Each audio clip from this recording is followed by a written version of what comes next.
اپنے بچے کو، بیٹے کو، جب ایک ہی اس کا بیٹا تھا تو اس کے دل میں یہ خیال آیا کہ میں اسے علوم و فنون سارے سکھانا چاہتا ہوں۔ اس نے اپنے بیٹے کو گھوڑ سواری بھی سکھائی، تیر اندازی بھی سکھائی، سیاست بھی سکھائی، فن حرب و ضرب بھی سکھایا۔ پھر خیال آیا کہ میرا بیٹا کچھ اخلاق بھی سیکھے، دینداری بھی سیکھے۔ ایک درویش تھے شیخ حسن، ان سے کہا کہ حضرت میں چاہتا ہوں کہ میرے بیٹے کو گھر آ کے پڑھا دیا کریں۔ توجہ ہے میری بات پر؟ میرے بیٹے کو تو حضرت فرمانے لگے کہ اگر تیرے بیٹے نے پڑھنا ہے تو میں نہیں گھر آؤں گا، وہ میرے گھر آئے گا۔ تو وہ کہنے لگا حضور میں بھی دیکھ ہی رہا تھا، مجھے بھی ایسا خوددار عالم ہی چاہیے تھا، خوددار عالم چاہیے تھا۔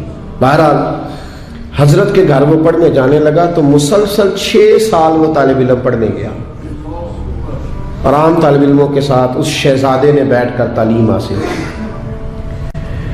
جب تعلیم اس کی مکمل ہو گئی، وہ مکمل طور پر فارغ ہو گیا، فنون اس نے پڑھ لیے، علم و ادب اس نے سیکھا، اخلاقی باتیں اس نے سیکھی، دین کے حوالے سے ضروریات سے حضرت نے اس کو آگاہ کیا۔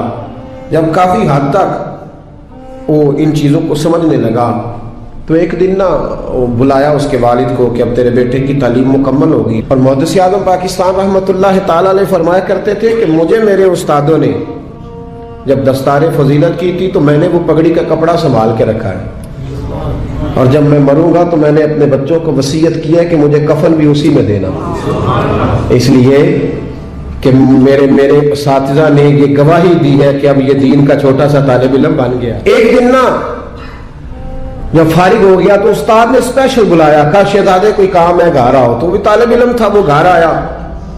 جب حضرت کے کمرے میں داخل ہوا تو اندر سے انہوں نے کنڈی لگا لی دروازے کی، ہاتھ میں درہ لے لیا، اتنی زور زور سے درے برسائے کہ اس کے وجود پر نشان پڑ گئے، مارتے گئے۔ میری غلطی استاد جی۔ اس نے کہا چپ کر، غلطی پوچھتا ہے نالائق۔ پھر مارا، پھر مارا، بہت مارا، اور جب بہت زیادہ مار لیا تو خود بھی پسینے سے شراب، دروازہ کھولا، چل دوڑ جا۔ شہزادہ تھا نا، باہر کھڑا ہو کے کہنے لگا حضور آپ ظلم کر رہے ہیں، مجھے بتائیں تو صحیح میری غلطی کیا ہے؟ غلطی بتا کے مارے تو ٹھیک ہوا، پر میں تجھے غلطی بتاؤں گا، چل نکل جا۔ اس نے گھر جا کے اپنے ابا سے کہا، بادشاہ سلامت سے، کہ استاد جی نے ناجائز مارا ہے۔ بادشاہ سمجھدار تھا، کہنے لگا بیٹا جو قومیں اساتذہ کو کٹہروں میں کھڑا کرتی ہیں وہ کبھی کامیاب نہیں ہوتی، استاد کبھی ناجائز نہیں مارا۔ اگر فزکس کیمسٹری کا ہو تو وہ ناجائز نہیں مارتا، لیکن اگر 8000 کا مولوی ہو تو پھر وہ ناجائز ہی مارتا ہے۔ پھر سویرے اماں آئی جاتی ہے کہ جی تم مسیتے رہنا ہے کہ جا جانا ہے، 8000 تنخواہ ہے تو میرا 60 کروڑ کا منڈا ہے۔ میں غلط نہیں کہہ رہا، میں صحیح کہہ رہا ہوں۔ وہ اگر فزکس کا استاد ہو نا جو 10,000 روپیہ لیتا ہے تو پھر تو ٹھیک ہے، لیکن اگر بیچارہ غریب امام مسجد ہو تو پھر تو وہ شہزادے کو آگ نہیں لگا سکتا۔ یہ تقسیم ہے ہماری، یہ ظلم ہے۔ تو بادشاہ نے کہا کہ بیٹا اساتذہ ناجائز نہیں مارتے، تیری کوئی غلطی ہوگی جس کی تجھے نہیں خبر، استاد جانتے۔ اس نے کہا نہیں ابا میں وہاں رہا ہوں، کوئی بات ہوتی تو مجھے بھی پتا ہوتی، اور پھر اگر اتنی سخت بات تھی جس پہ اتنا مارا کہ میرے وجود پہ نشان پڑ گئے، مجھے بتایا جاتا۔ اس نے کہا بہرحال میں تیرے استاد کو کٹہرے میں کھڑا نہیں کر سکتا، وہ تیرا استاد ہے، بڑے لوگ ایسی باتیں کرتے تھے۔ اب اس نے اپنی اماں سے کہا کہ اماں میرے دل سے بات نہیں جاتی، میرے ساتھ ظلم ہوا ہے، استاد نے قصدن مارا ہے، بلا وجہ مارا ہے، تعلیم سے فارغ ہونے کے بعد مارا ہے، سمجھ نہیں آتی۔ تو اماں کہنے لگی بیٹا تیرے ابا نے نہ کر دیا تو اب ہاں کون کرائے گا؟ وہ بادشاہ سلامت ہے، سخت مزاج آدمی ہے، میرا بیٹا تو صبر ہی کر لے۔ بچے نے صبر تو کر لیا پر اندر سے بات گئی نہیں، ظلم ہوا تھا نا۔